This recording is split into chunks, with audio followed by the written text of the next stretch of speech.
Hello friends, നമസ്കാരം. എല്ലാ കൂട്ടുകാർക്കും എൻ്റെ പുതിയ വീഡിയോയിലേക്ക് സ്വാഗതം. ഞാൻ ജനാർദ്ദനൻ മൂക്കുതല.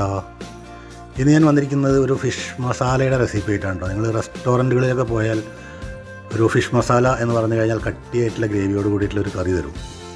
അപ്പോൾ അത്തരത്തിലുള്ളൊരു കറിയുടെ റെസിപ്പി ആയിട്ടാണ് ഞാൻ വന്നിരിക്കുന്നത്. വളരെ ഈസി ആയിട്ട് എല്ലാവർക്കും വീട്ടിലുണ്ടാക്കാൻ പറ്റുന്ന ഒരു റെസിപ്പിയാണിത്. അധികം ചേരുവകളൊന്നും വേണ്ട.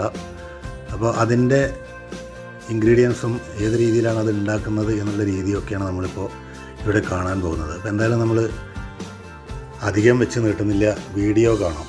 വീഡിയോ കണ്ട് ഇഷ്ടപ്പെട്ടാൽ ലൈക്ക് ചെയ്യാനും കമൻറ്റ് ചെയ്യാനും ഷെയർ ചെയ്യാനും മറക്കരുത് കേട്ടോ. ആദ്യമായിട്ടാണ് നിങ്ങൾ എൻ്റെ ചാനൽ കാണുന്നതെങ്കിൽ തീർച്ചയായിട്ടും എൻ്റെ ചാനൽ ഒന്ന് സബ്സ്ക്രൈബ് ചെയ്യാനും മറക്കരുത്. അപ്പോൾ ഞാൻ ഫിഷ് മസാലയ്ക്ക് വേണ്ടിയിട്ട് ഞാൻ ഇവിടെ ഒരു 1/2 കിലോ മീഡിയം സൈസ് വലിപ്പമുള്ള അയിലയാണ് വാങ്ങിച്ചിട്ടുള്ളത്. അതൊരു 6 എണ്ണം ഉണ്ട്. അത് ഞാൻ കഴുകി വൃത്തിയാക്കിയിട്ട് ചെറുതായിട്ടൊന്ന് വരിഞ്ഞിട്ട് ഇവിടെ വെച്ചിട്ടുണ്ട്. തലയൊന്നും ഞാൻ അതിൻ്റെ എടുത്തിട്ടില്ല.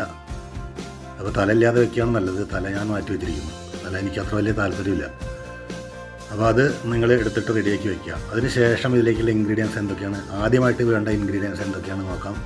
ഒരു സവോള ഞാൻ മീഡിയം കഷ്ണങ്ങളാക്കി അരിഞ്ഞ് വെച്ചിട്ടുണ്ട്. പിന്നെ കുറച്ച് ഇഞ്ചി വെളുത്തുള്ളി വലിയ കഷ്ണങ്ങളാക്കി അരിഞ്ഞ് വെച്ചിട്ടുണ്ട്. വലിയ തക്കാളിയാണെങ്കിൽ 1 എണ്ണം, ചെറിയ തക്കാളിയാണെങ്കിൽ 2 എണ്ണം എടുത്തോളൂ കേട്ടോ. അപ്പോൾ അതെല്ലാം റെഡിയാണ്. പിന്നെ കുറച്ച് കുടംപുളി, ഒരു 4 അല്ലി കുടംപുളി ഞാൻ എടുത്ത് വെച്ചിട്ടുണ്ട്. നമ്മൾ മൺചട്ടി അടുപ്പത്ത് വെച്ചിട്ട് അതിലേക്ക് ചട്ടി ചൂടായാൽ ഒരു 1.5 ടേബിൾ സ്പൂൺ വെളിച്ചെണ്ണ ഒഴിച്ചു കൊടുക്കുക. വെളിച്ചെണ്ണ ചൂടായാൽ ഇതിലേക്ക് ആദ്യമായിട്ട് ഇടുന്നത് ഇഞ്ചി വെളുത്തുള്ളിയാണ്. ഒരു 2 മിനിറ്റ് നേരം ഇതൊന്ന് വഴറ്റിയതിന് ശേഷം സവാള നമ്മൾ അരിഞ്ഞു വെച്ചിട്ടുള്ളൂ അത് ഇതിലേക്ക് ഇടാം. ഇത് ഒരു 3 മിനിറ്റ് നേരം വഴറ്റുക. ചെറുതായിട്ടൊന്ന് വാടി വന്നാൽ മതി. കുറച്ച് കറിവേപ്പില ഇതിൻ്റെ കൂടെ ഇട്ടുള്ളൂ കേട്ടോ. അതൊരു നല്ല ഫ്ലേവർ ആയിക്കോട്ടെ. അതിന് ശേഷം നമുക്ക് ഏകദേശം 2 മിനിറ്റ് ആയാൽ നമുക്ക് തക്കാളി ഇതിലേക്ക് ചേർക്കാം. തക്കാളി അധികം വഴന്ന് വരേണ്ട ആവശ്യമൊന്നുമില്ല. ചെറുതായിട്ടൊന്ന് ഉടഞ്ഞു ചേരണം. അതിലേക്ക് ആവശ്യമുള്ള ഉപ്പ് ഞാൻ ഇട്ടിട്ടുണ്ട്. എങ്കിൽ തക്കാളി പെട്ടെന്ന് നമുക്ക് ഉടഞ്ഞു കിട്ടും. അത് ചെറുതായിട്ടൊന്ന് വഴറ്റിയതിന് ശേഷം നമുക്കൊന്ന് അടച്ചു വയ്ക്കാം. അടച്ചു വെച്ചാൽ തക്കാളി നമുക്ക് പെട്ടെന്ന് വെന്ത് കിട്ടും. അതൊരു 2 മിനിറ്റ് നേരം അടച്ചതിന് ശേഷം തുറന്ന് നോക്കാം. അപ്പോൾ ഏകദേശം തക്കാളിയൊക്കെ ഒന്ന് വെന്തുടങ്ങുന്ന മാതിരി നമുക്ക് കാണാനില്ലേ. അപ്പോൾ ഇത്രയൊക്കെ മതി ഇത്.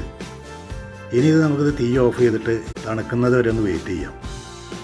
നമുക്കിത് മിക്സിയുടെ ജാറിലിട്ട് അരയ്ക്കാനുള്ളതാണ്. അതൊന്ന് തണുക്കട്ടെ.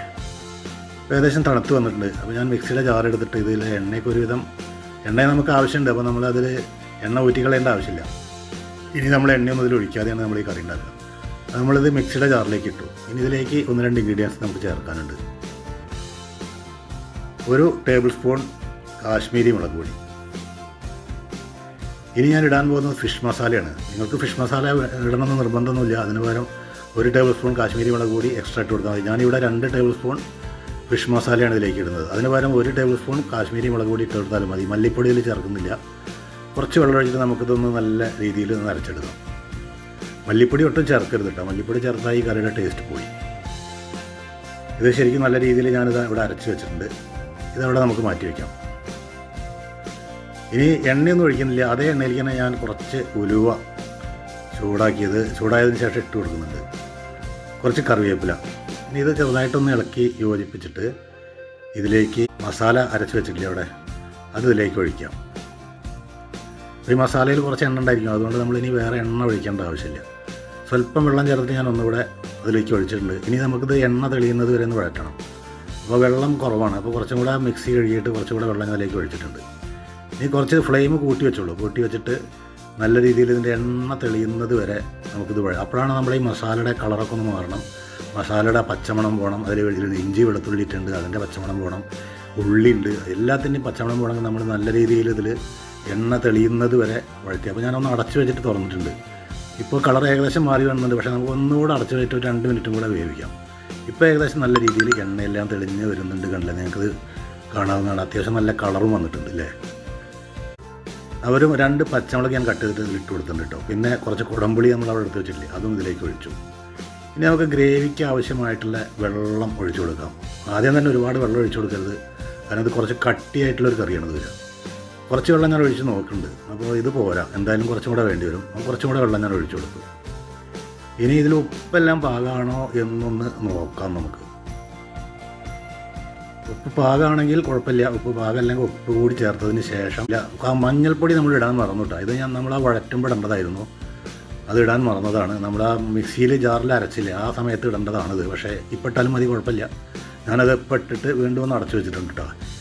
ഇനി ഇതൊന്ന് തിളച്ച് കഴിഞ്ഞാൽ നമുക്കിതിലേക്ക് ഗ്രേവി തിളച്ച് കഴിഞ്ഞു. അപ്പോൾ ഇനി നമുക്ക് എന്താ വേണ്ടത്, ഇതിൽ ഉപ്പും പൊടിയൊക്കെ നോക്കിയതിന് ശേഷം നമുക്ക് നമ്മുടെ അയില അവിടെ എടുത്ത് വെച്ചിട്ടുണ്ടോ അതിലേക്ക് ഇടാം.